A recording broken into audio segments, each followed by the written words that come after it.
नमस्कार। आज 5 अगस्त 2025 की सुर्खियों पर नजर डालें तो कई बड़ी चीजें एक साथ हो रही हैं। एक तरफ कुछ राजनीतिक मील के पत्थर हैं, दूसरी तरफ अर्थव्यवस्था पर थोड़ा दबाव दिख रहा है। हाँ बिल्कुल। शुरुआत करते हैं राजनीति से। एक अहम रिकॉर्ड बना है आज। हाँ, गृह मंत्री अमित शाह अब भारत के सबसे लंबे समय तक सेवा करने वाले गृह मंत्री बन गए हैं। ये सिर्फ एक कार्यकाल का आंकड़ा नहीं है, सही। बल्कि उनके दौर के बड़े फैसलों को भी दिखाता है, जैसे वो नक्सलवाद पर एक्शन और हाल में जो नए आपराधिक कानून लागू हुए हैं। हाँ, उनकी काफी चर्चा भी है। बिल्कुल। और देखिए, इसी दिन जम्मू कश्मीर से जुड़ी भी दो बातें हैं।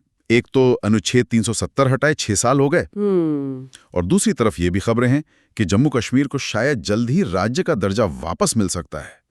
क्या इन दोनों में कोई कनेक्शन है? ये एक दिलचस्प संयोग तो है। 370 हटने की सालगिरह और राज्य के दर्जे की सुगबुगाहट एक साथ। ये दिखाता है कि जम्मू कश्मीर का मुद्दा कितना गतिशील है। अच्छा। सरकार शायद ये संकेत दे रही है कि एक अध्याय के बाद अब अगले कदम की तरफ बढ़ रहे हैं। वो सुरक्षा स्थिति में सुधार और विकास के दावे तो कर ही रहे हैं, पर हाँ, जमीनी हकीकत थोड़ी अलग हो सकती है। हाँ, वो तो है। अच्छा, इसी बीच एक दुखद खबर झारखंड से भी है। शिबू सोरेन जी का निधन हो गया। हाँ, ये बहुत बड़ी क्षति है।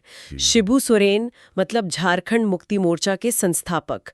भारतीय राजनीति में खासकर वो आदिवासी अधिकार और क्षेत्रीय आंदोलनों में उनका योगदान बहुत बड़ा रहा है। बिल्कुल। उनका जाना सिर्फ झारखंड के लिए नहीं, बल्कि पूरे देश की राजनीति के लिए एक युग का अंत जैसा है। हाँ, वो जमीनी आंदोलनों से उभरे नेताओं की पीढ़ी के प्रतीक थे। सही कहा। एक खालीपन तो महसूस होगा। अच्छा, राजनीति से थोड़ा हटकर देखें तो एक और रिकॉर्ड बना है। प्रधानमंत्री की परीक्षा पे चर्चा कार्यक्रम ने गिनेस वर्ल्ड रिकॉर्ड बनाया है। हाँ, मैंने भी पढ़ा। 3.5 करोड़ से ज्यादा पंजीकरण 8वें संस्करण में। ये नंबर तो काफी ज्यादा है तो प्रभावशाली, और ये दिखाता है कि सरकार कैसे कम्युनिकेशंस के नए तरीकों से युवाओं तक पहुंच रही है। हालांकि इस पर बहस तो होती है कि क्या ऐसे कार्यक्रम छात्रों के असल दबाव को कम कर पाते हैं। वो एक अलग चर्चा है, पर ये जनसंपर्क का एक तरीका तो है ही। बिल्कुल। चलिए अब जरा अर्थव्यवस्था की बात करते हैं। वहां थोड़ी चिंता दिख रही है। अमेरिका की तरफ से टैरिफ बढ़ाने की खबरें आई और शेयर बाजार थोड़ा नीचे गया। हाँ, सेंसेक्स करीब 207 अंक नीचे आया, 80,811 पर, और निफ्टी भी 55 अंक गिरकर 24,667 पर। गिरावट बहुत बड़ी नहीं है, पर हाँ, बाजार थोड़ा संवेदनशील तो है। सही। लेकिन यहाँ एक और बात ध्यान देने वाली है। इस भारी दबाव के बीच भी भारत ने अपना स्टैंड साफ किया है। रूस से तेल आयात पर। हाँ, सरकार ने कहा है कि ऊर्जा सुरक्षा के लिए रूस से तेल आयात जारी रहेगा, भले ही पश्चिमी देशों का दबाव हो। ये दिखाता है कि भारत अपनी विदेश नीति और आर्थिक जरूरतों में एक संतुलन बनाने की कोशिश कर रहा है। राष्ट्रीय हित पहले। और शायद इसी आर्थिक माहौल का असर सोने की कीमतों पर भी है। वो बड़ी है। हाँ, ये तो क्लासिक पैटर्न है। जब भी ग्लोबल इकोनॉमी में थोड़ी अस्थिरता या मंदी का डर होता है, निवेशक शेयर बाजार से पैसा निकालकर सोने जैसी सेफ चीजों में लगाते हैं। अच्छा। तो सोने की मांग और कीमत दोनों बढ़ जाती हैं। ये मौजूदा वैश्विक चिंताओं को दिखाता है। इन चिंताओं के बीच एक अच्छी खबर टेक्नोलॉजी के मोर्चे से। भारत की पहली वंदे भारत स्लीपर ट्रेन सितंबर में शुरू होने वाली है। हाँ, ये रेलवे के आधुनिकीकरण में एक बड़ा कदम है। 180 किलोमीटर प्रति घंटे की रफ्तार बताई जा रही है। और आधुनिक सुविधाएं भी। बिल्कुल। सिर्फ स्पीड ही नहीं, रात का सफर आरामदायक बनाना, ये लंबी दूरी की यात्रा का अनुभव बदल सकता है। इसका असर कनेक्टिविटी और शायद टूरिज्म पर भी पड़ेगा। सही है।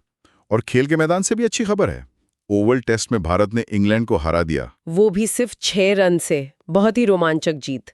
सीरीज 2-2 से बराबर रही और ट्रॉफी भारत के पास ही रही। क्रिकेट फैंस के लिए तो बढ़िया दिन रहा। बिल्कुल। और अकादमिक क्षेत्र में भी भारत के लिए गर्व की बात है।